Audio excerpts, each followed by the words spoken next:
নমস্কাৰ ছাত্ৰ ছাত্ৰীসকল মই কাজল কুসুম দেৱী আজি মই তোমালোকৰ সৈতে আলোচনা কৰিম অষ্টম শ্ৰেণীৰ সমাজ বিজ্ঞানৰ ভূগোল খণ্ডৰ পৰা পাঠ 3 বসতিৰ অংশ 3 ইতিমধ্যে আমি ইয়াৰ আগৰ অংশটোত আলোচনা কৰিছিলো গ্ৰাম্য বসতি সম্পৰ্কে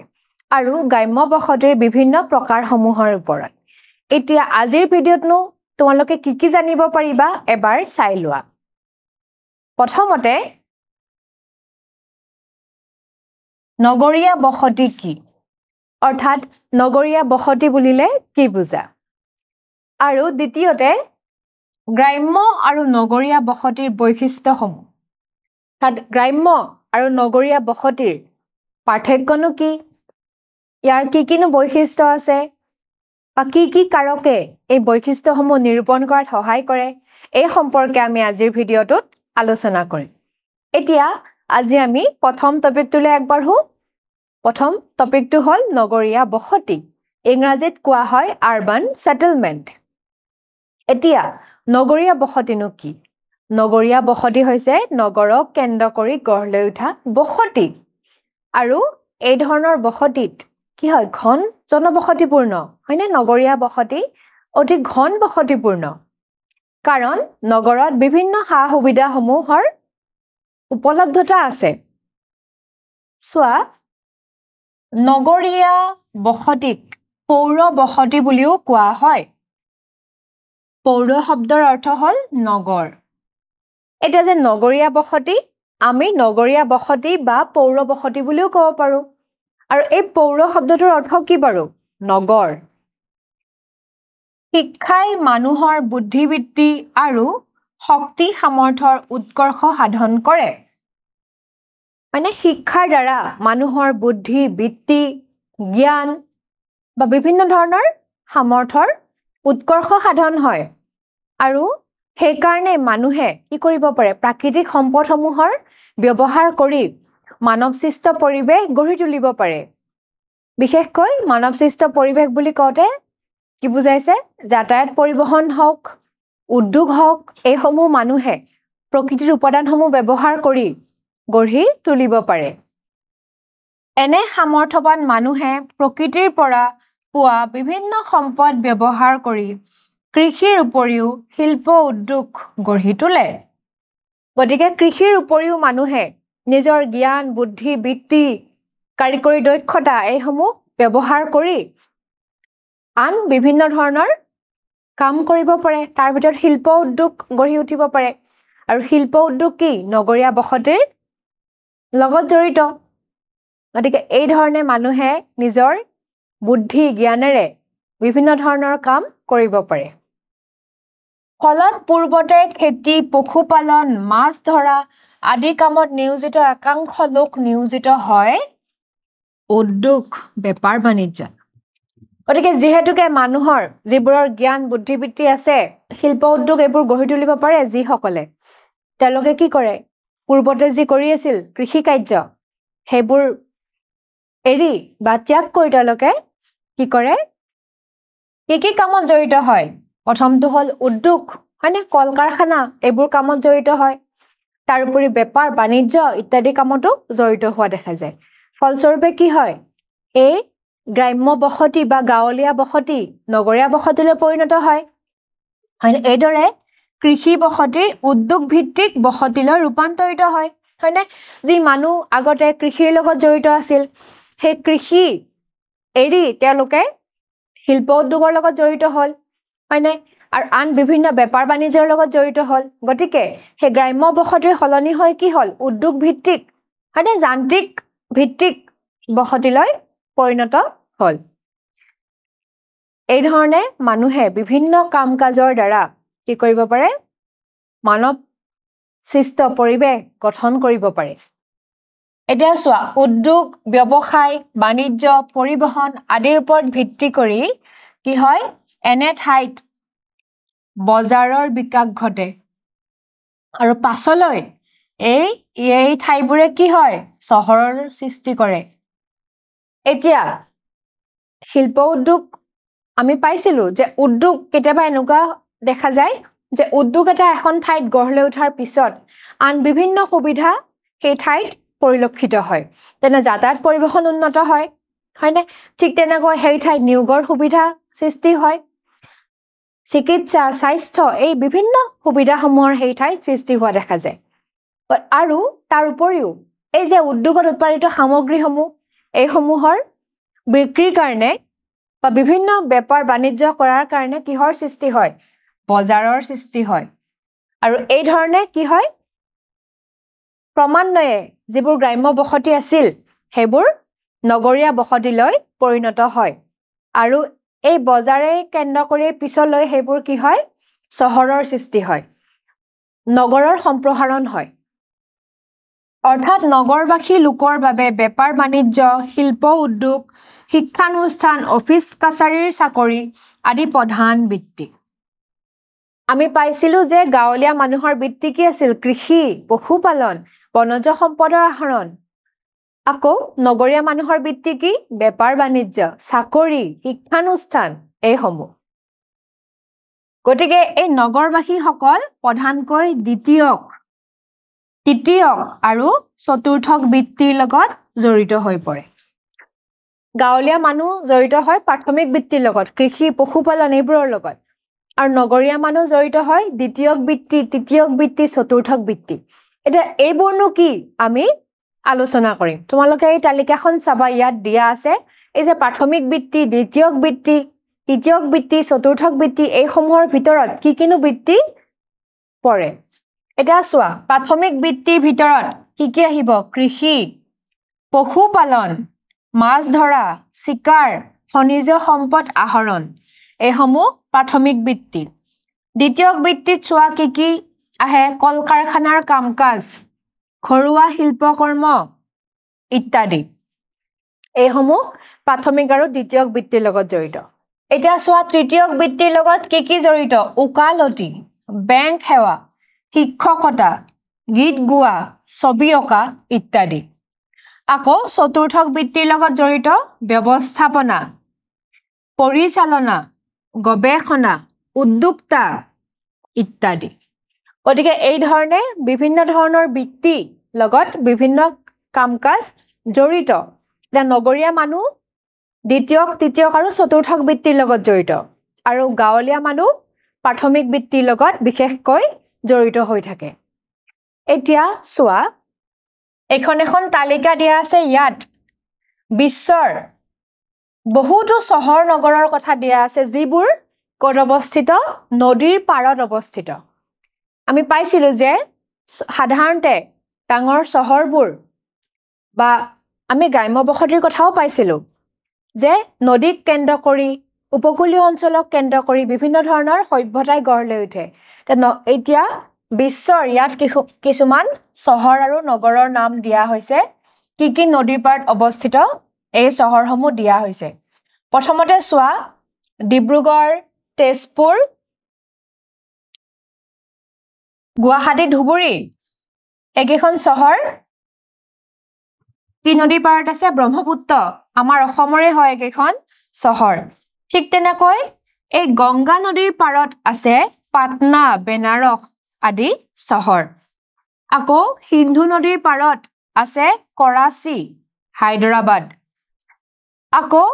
নীল নদীৰ পাৰত আছে কাইৰো চহৰ ঠিক তেনেকৈ হুৱাংহু নদীৰ পাৰত আছে বেইজিং আৰু মিছিছিপি নদীৰ পাৰত আছে সেন্ট লুইচ এইসমূহ নদীৰ পাৰত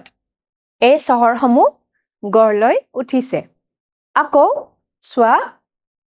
টেমছ নদীৰ পাৰত আছে লণ্ডন ঠিক তেনেকৈ টাইগ্ৰিছ নদীৰ পাৰত আছে বাগদাদ চহৰ গতিকে বিভিন্ন ধৰণৰ এই চহৰসমূহ নদীৰ পাৰত গঢ় লৈ উঠিছে এতিয়া আমি আলোচনা কৰিম গ্ৰাম্য আৰু নগৰীয়া বসতি বৈশিষ্ট্য এতিয়া চোৱা গ্ৰাম্য আৰু নগৰীয়া সমাজৰ বৈশিষ্ট্য বেলেগ বেলেগ আৰু কিছুমান কাৰকে এই বৈশিষ্ট্যসমূহ নিৰূপণ কৰাত সহায় কৰে সেইসমূহনো কি আমি এতিয়া চাম তোমালোকে চোৱা প্ৰতিটো মানৱ বসতিৰ কিছুমান সুকীয়া বৈশিষ্ট্য আছে হয়নে ইয়াৰ ভিতৰত কি কাৰকে এই বৈশিষ্ট্যসমূহৰ নিৰূপণ কৰাত সহায় কৰে বিশেষকৈ উল্লেখযোগ্য দিশসমূহ বৃত্তিগত গাঁথনি হয়নে সেই মানুহৰ বৃত্তি ভূমি ব্যৱহাৰ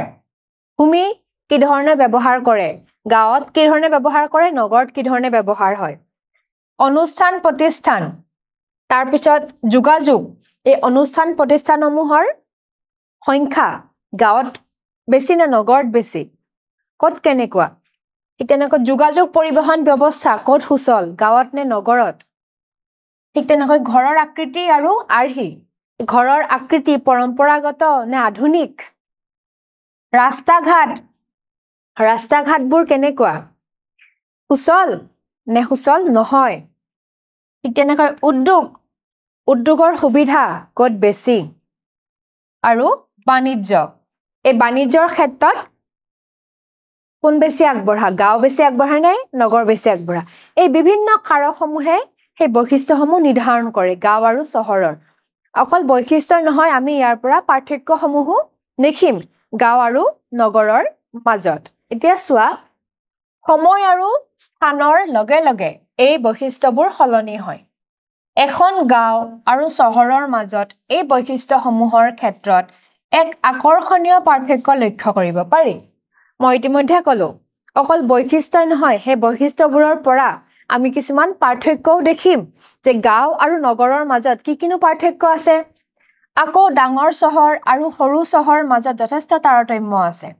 নিজৰ গাঁও বা চহৰখন পৰ্যবেক্ষণ কৰিলে এনে ভিন্নতা সহজেই দেখা যায় আকৌ অকল গাঁও বা চহৰৰ মাজতে পাৰ্থক্য নাই চহৰৰো ডাঙৰ চহৰ কিছুমান আছে সৰু চহৰ কিছুমান আছে সেইসমূহৰ মাজতো পাৰ্থক্য দেখা যায় আমি যদি নিজে বাস কৰা ঠাইখন যদি গাঁও হয় তাৰ লগত যদি আমি এখন নগৰৰ পাৰ্থক্য পৰ্যবেক্ষণ কৰোঁ তেতিয়া আমি এই পাৰ্থক্যসমূহ লক্ষ্য কৰিব পাৰিম তা পাৰ্থক্যসমূহ চোৱা প্ৰথম পাৰ্থক্যটো চাবা গাঁৱলীয়া বসতিৰ বৈশিষ্ট্য বা পাৰ্থক্য হিচাপে আমি কৈছো নগৰীয়া বসতিৰ বৈশিষ্ট্য গাঁৱৰ বাসিন্দাসকলৰ বৃত্তি কি মূলতঃ কৃষি হয়নে নহয় গাঁৱৰ বাসিন্দাসকলৰ বৃত্তি হ'ল কৃষি আৰু নগৰীয়া মানুহসকলৰ বৃত্তি ব্যৱসায় বাণিজ্য উদ্যোগ কাৰ্যালয়ৰ চাকৰি আদি আমি ইতিমধ্যে পাইছিলো গাঁৱলীয়াসকল প্ৰাথমিক বৃত্তিৰ লগত জড়িত আৰু নগৰীয়া মানুহসকল দ্বিতীয় তৃতীয় চতুৰ্থ বৃত্তিৰ লগত জড়িত দ্বিতীয়তে চোৱা গাঁৱলীয়া বসতি অতি পাতল আৰু বিস্তৃত আকৌ নগৰীয়া বসতি ঘন আৰু স্তূপীকৃত গাঁৱত মানুহৰ বসতি পাতল আৰু সম্প্ৰসাৰিত হৈ থাকে বিস্তৃত হৈ থাকে কিন্তু নগৰত কি হয় বসতি ঘন হয় এটা ঠাইত কেন্দ্ৰীয় ভৱন বা স্তূপীকৃত হৈ থাকে ঠিক তেনেকৈ গাঁৱৰ ঘৰবাৰীৰ আৰ্হি প্ৰধানকৈ থলুৱা আৰু পৰম্পৰাগত আৰু নগৰৰ ঘৰবাৰীৰ আৰ্হি আধুনিক ওখ অট্টালিকাৰ প্ৰাধান্য বেছি গাঁৱৰ মানুহৰ ঘৰ দুৱাৰবোৰ থলুৱা পৰম্পৰাগত আকৃতিৰ আকৌ নগৰত অট্টালিকা হয়নে বিল্ডিং এইসমূহক প্ৰাধান্য বেছি দিয়া হয় ঠিক তেনেকৈ চোৱা যাতায়াত ব্যৱস্থা সাধাৰণতে সুচল নহয় গাঁৱত আকৌ নগৰত যাতায়াত ব্যৱস্থা সুচল গাঁৱত যাতায়াত ব্যৱস্থা ভাল নহয় কিন্তু নগৰত যাতায়াত ব্যৱস্থা ভাল উন্নত এতিয়া চোৱা যান বাহনৰ সংখ্যা গাঁৱত কম আকৌ নগৰত যান বাহনৰ সংখ্যা অধিক আৰু বাহিৰৰ লগত সংযোগৰ সুবিধা যথেষ্ট এখন গাঁৱত যান বাহনৰ সংখ্যা যথেষ্ট সীমিত আৰু বাহিৰৰ লগত সংযোগ সাধাৰণতে দেখা নাযায় কিন্তু নগৰত যান বাহন মাত্ৰা বেছি আৰু ইয়াত কি বাহিৰৰ লগতো সংযোগ দেখা যায় এতিয়া চোৱা অনুষ্ঠান প্ৰতিষ্ঠানৰ সংখ্যা কম আকৌ নগৰত অনুষ্ঠান প্ৰতিষ্ঠানৰ সংখ্যা বেছি এতিয়া গাঁৱত যিকোনো অনুষ্ঠান স্বাস্থ্য হওক শিক্ষা হওক আন অনুষ্ঠানসমূহ হওক গাঁৱত কম কিন্তু নগৰত ইয়াৰ পৰিমাণ বেছি আকৌ চোৱা ব্যৱসায় বাণিজ্যৰ সুবিধা গাঁৱত কম আৰু নগৰত ইয়াৰ সুবিধা বেছি ব্যৱসায় বাণিজ্যৰ ক্ষেত্ৰত গাঁৱৰ সুবিধা কম আৰু নগৰত বেছি যিহেতুকে নগৰত ব্যৱসায় বাণিজ্য উদ্যোগ যাতায়াত পৰিবহন এই সুবিধাসমূহ বেছি গতিকে গাঁৱৰ পৰা নগৰলৈ মানুহৰ কি হয় প্ৰব্ৰজন হোৱা দেখা যায় এতিয়া চোৱা 2011 চনৰ লোকপিয়ল অনুসৰি আমাৰ ভাৰতৰ নগৰীয়া জনসংখ্যা কিমান আছে 377 নিযুত অৰ্থাৎ দেশৰ মুঠ জনসংখ্যাৰ 31.96% প্ৰায় 32% বুলিয়ে ক'ব পাৰি এইটো 2011 চনৰ তথ্য এই তথ্য মতে আমাৰ ভাৰতৰ প্ৰায় 32% লোকে এই নগৰত বাস কৰে আকৌ সোৱা আটাইতকৈ বেছি অৰ্থাৎ 100% জনসংখ্যাৰে নগৰীকৰণ হোৱা দেশ কেইখন সোৱা যত 100% জনসংখ্যাই নগৰত বাস কৰে এই দেশসমূহৰ চীন সিংগাপুৰ কুৱেইট জিব্ৰাল্টাৰ মোনাকো বাৰমুডা আকৌ ভাৰতৰ আটাইতকৈ কম নগৰীয়া জনসংখ্যাৰ 4খন ৰাজ্য তাত ভাৰতৰ কোনকেইখন ৰাজ্যত নগৰত বাস কৰা মানুহৰ সংখ্যা কম সোৱা হিমাচল প্ৰদেশ মাত্ৰ 10% নগৰত বাস কৰে বিহাৰৰ 11.3% আমাৰ অসমৰ 14.1% আৰু উৰিষ্যাৰ 16.7%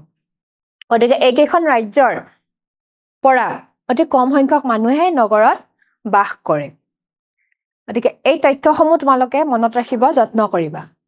এইবাৰ আমি আৰু এখন তালিকা চাও এই তালিকাখনত দিয়া আছে পৃথিৱীৰ প্ৰায় সকলো দেশতে নগৰত বাস কৰা মানুহৰ সংখ্যা যে বাঢ়িব ধৰিছে এই কি ধৰণে কোন চনত কিমান হৈছে প্ৰায় 2010 লৈকে দিয়া আছে 1800 চনৰ পৰা কেনেদৰে নগৰত বাস কৰা মানুহৰ সংখ্যা বাঢ়িব ধৰিছে 1800 চনত আছিল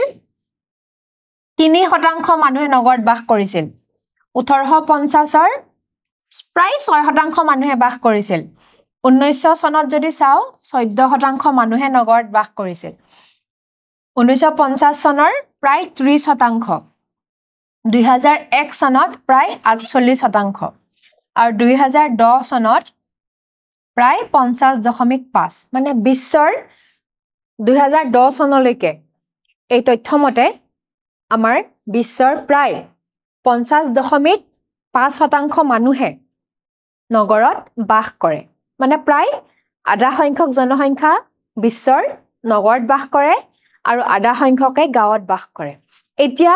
এই সংখ্যাটোৰ আৰু পৰিৱৰ্তন হৈছে এতিয়া নগৰত বাস কৰা মানুহৰ সংখ্যা আৰু বাঢ়িবলৈ ধৰিছে এটো 2010 লৈকে এই তথ্যটোত দিয়া আছে এতিয়া সোৱা আমেৰিকা যুক্তৰাষ্ট্ৰ কানাডা আদি উন্নত দেশবোৰ শতকৰা 70 জনে নগৰীয়া লোক আৰু ভাৰতৰ শতকৰা 30 জন লোকে নগৰত বাস কৰে আৰু বাকি শতকৰা 70 জনে গাঁৱত বাস কৰে এতিয়া সোৱা আমেৰিকা যুক্তৰাষ্ট্ৰৰ 70 জন লোকে নগৰত বাস কৰে আৰু 30 জন লোকে কত বাস কৰে গাঁৱত আকৌ তাৰ তুলনাত যদি আমি ভাৰতৰ কথা চাও ভাৰতৰ 70 জন মানুহে গাঁৱত আৰু 30 জন মানুহে নগৰত বাস কৰে গতিকে ইয়াত এটা পাৰ্থক্য দৰ্শোৱা হৈছে নিশ্চয় আজিৰ ভিডিওটো তোমালোকক যি বুজালো তোমালোকৰ বোধগম্য হৈছে এতিয়া তাৰ ওপৰত ভিত্তি কৰি এই প্ৰশ্ন কেইটালৈ আগবাঢ়ো প্ৰাথমিক বৃত্তিৰ এটা উদাহৰণ আমি পাইছিলো প্ৰাথমিক বৃত্তিৰ অপচন এ বেংক সেৱা এটো হয় নে নহয় এটো নহয় অপচন বি উকালতি এটো নহয় অপচন সি কৃষিটো হয় এটো শুদ্ধ উত্তৰ গতিকে অপচন ডি টো কি হ'ব অশুদ্ধ হ'ব গতিকে প্ৰাথমিক বৃত্তি কি হ'ব কৃষি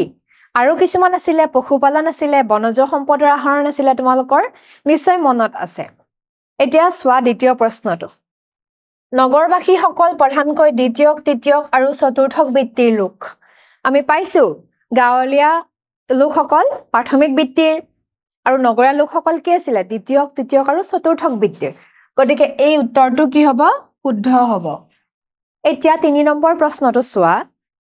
গাঁৱলীয়া বসতিৰ ঘৰবাৰীৰ আৰ্হি প্ৰধানকৈ দেশ আৰু পৰম্পৰাগত আমি বৈশিষ্ট্যত পাইছিলো গ্ৰাম্য আৰু নগৰীয়া বৈশিষ্ট্য যে পঢ়িছিলো কি আছিল উত্তৰটো গ্ৰাম্য বসতিৰ ঘৰবাৰীৰ আৰ্হি